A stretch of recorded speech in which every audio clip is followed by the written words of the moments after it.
Hello viewers, welcome to my channel Sky is the Limit 7630 once again. நான் இன்னைக்கு மறுபடியும் ஒரு வித்தியாசமான தலிகை பண்ணலாம் அப்படின்னு பிளான் பண்ணிட்டு இருக்கேன். கத்திரிக்காய் சுட்டு பிசிறது எப்படி நான் ஏற்கனவே சொல்லி கொடுத்துருக்கேன். இது வந்து ரெண்டாவது வெரைட்டி. கத்திரிக்காயை நல்லா இந்த மாதிரி சுடணும் அடுப்பில் வச்சு. இதுக்கு பேர் ஸ்மோக்டு பிரிஞ்சால்னு சொல்லுவா. இல்லைன்னா வந்து அது என்ன சொல்கிறாங்க நம்ம பண்ணுறாளுப்பா பிக்னிக்கு என்ன ஒரு பிக்னிக்னு சொல்லுவா. பிக்னிக் அது பார்பிக்யூடு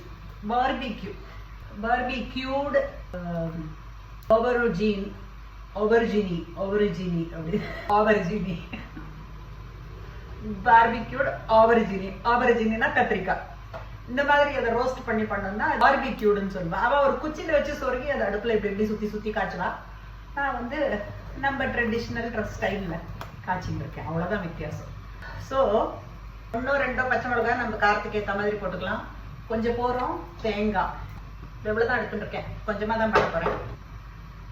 ஒரு சின்ன பீஸ் இஞ்சி பச்சை மிளகாய் கொத்தமல்லிக்கு பழைய பிரகாரம் இந்த 2 இன்ச்சு 1 இன்ச்சாக நான் கட் பண்ணி வச்சுட்டுருக்கேன்.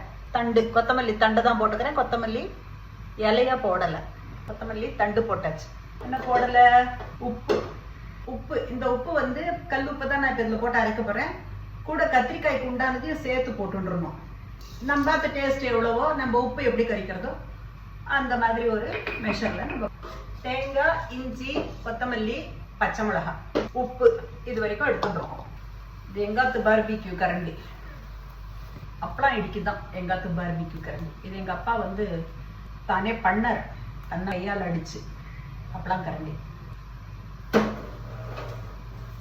கையில் வச்சு நல்லா கருப்பாக தளிகார வரைக்கும். ஏன்னா உள்ள வரைக்கும் தளிகாகணும். அதனால நல்லா கருப்பாக தளிகார வரைக்கும் இந்த அடுப்பில் வச்சிடணும். கொஞ்சமாக கடலைக்காய் பருப்பை வந்து வறுத்து எடுத்துக்கலாம். நான் ஏற்கனவே சொல்லியிருக்கேன் எங்காத்துல பழைய புளி தான்ட்டு. அதனால அது எப்படியுமே மெத்துன்னு இருக்கும். அதில் திட்டமாக எவ்வளோ நம்மளுக்கு புளி வேணுமோ நம்ம டேஸ்ட்டுக்கு ஏற்ற மாதிரி நான் இவ்வளோ தான் போட போகிறேன். இஞ்சி பச்சை மிளகாய் கொத்தமல்லி தேங்காய் புளி உப்பு கடலைக்காய் பருப்பு அடுப்பு அணைச்சிடுவோம். இது நல்லா குழாய்க்கு எதிராக அலமீன் வந்துடுறேன் நான். ஸோ இப்போ இதெல்லாம் போட்டுட்டோம் இல்லையா?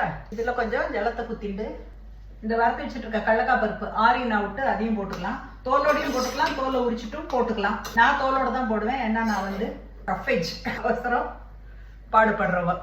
ஸோ தேங்காய் கடலைக்காய் பருப்பு கொத்தமல்லி புளி உப்பு பச்சை மிளகாய் இது வரைக்கும் அரைச்சிருக்கேன். ஓகேவா? நான் எல்லாமே சின்ன குவான்டிட்டியில் பண்ணுறதுனால நான் வந்து புல்லெட்டு தான் யூஸ் பண்ணுறேன். ஸோ தேங்காய் மசிஞ்சு போச்சு. இது மாதிரி கொஞ்சம் தொலைன்னு அரைச்சிக்கணும். இந்த கத்திரிக்காய் சுட்டு வச்சுருக்கோம் இல்லையா? இதை முதல்ல இப்படி நடுவில் ஸ்ப்ளிட் பண்ணணும். பார்க்கணும் பூச்சி கீச்சி இருக்கா இல்லையான்னு ஒரு தடவை இன்ஸ்பெக்ட் பண்ணிடணும். ஓகேவா? பூச்சி இல்லைன்னா விட்டு தான் இதை யூஸ் பண்ணணும். தோல் உரிக்கிறது சொல்லுவோம். இங்கிலீஷ்ல எல்லாம் ஜாக்கெட்டு பீலு அப்படின்னு சொல்லுவாங்க. ரிமூவ் த ஜாக்கெட் இல்லைன்னா பீல். கத்திரிக்காய்ன்னு சொல்லிக்கலாம். ஆபிள்ஜின்லாம் சொல்லலாம்.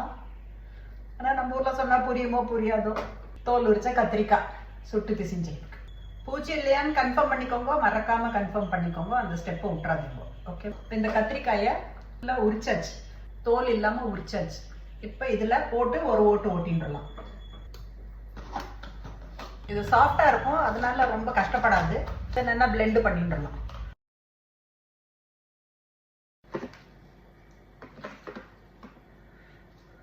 இப்ப இதை 2 விதமா ட்ரெஸ்ஸிங் பண்ணலாம். ஒன்று வந்து கொத்தமல்லி கட் பண்ணி போட்டுடுறது. இந்த கொத்தமல்லி ட்ரெஸ்ஸிங் வந்து நம்ம தயிரோட கலந்துருக்கோமே அந்த ஓவல்ஜின் டிப்புக்கு போட்டுக்கலாம்.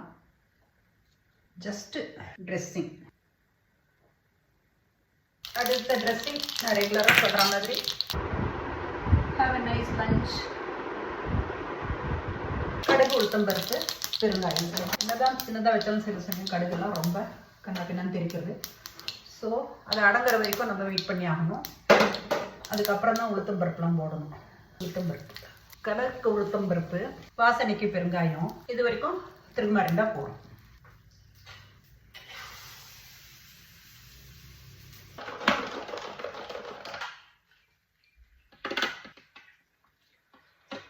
கொஞ்சம் தேங்காய் கிரேட் பண்ணி இப்படி சீசனிங் பண்ணிடலாம் ஓரமாக. Smoked brinjal dip with and without yogurt.